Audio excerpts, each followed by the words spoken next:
Pour cette toute première vidéo, je reviens sur un jeu dont j'avais déjà parlé dans un de mes articles.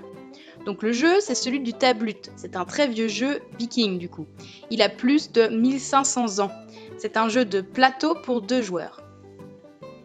En réalité, il reprend une bataille entre 2 peuples, les Moscovites et les Suédois. L'un des joueurs incarne le roi suédois et son armée, et l'autre joueur, l'armée adverse des Moscovites qui essaye de capturer le roi. C'est donc un super jeu de stratégie. Alors, comment on met ça en place? Le plateau fait 9 cases sur 9, et sur les 4 coins, les cases sont noircies.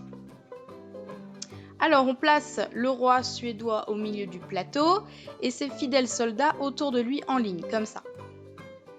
Les soldats de l'armée des Moscovites se placent autour, comme ça. La case où est le roi s'appelle d'ailleurs Kikanis, c'est le trône en fait. Il n'y a que le roi qui peut occuper le trône. Donc vous avez compris, seul ce pion peut s'y arrêter. Les autres pions peuvent y passer mais ne doivent pas l'occuper. Alors maintenant, comment on joue? Les premiers à jouer, c'est l'armée moscovite, donc les pions bleus. On se déplace de façon horizontale ou verticale, même le roi. Par contre, on ne saute pas par-dessus un autre pion. Alors le but des Suédois est de faire échapper leur roi par les cases noires. Si à un moment il a la voie libre, le joueur qui incarne les Suédois doit dire « Iraishi ». S'il voit que l'autre joueur ne pourra pas l'en empêcher, il crie « Twitchy ». Vous avez bien compris, oui, c'est l'équivalent de échec ou échec et mat. Les Moscovites, eux, doivent capturer le roi. Pour le faire prisonnier, il faut l'encercler avec ses pions sur 4 côtés.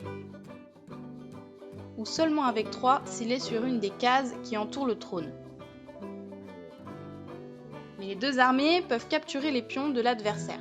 Parce que le but, c'est quand même d'affaiblir l'armée de l'autre côté.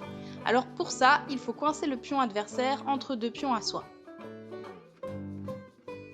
Mais attention, si le pion est près d'une case noire ou de celle du trône, alors il suffit d'un seul pion pour le capturer de l'autre côté.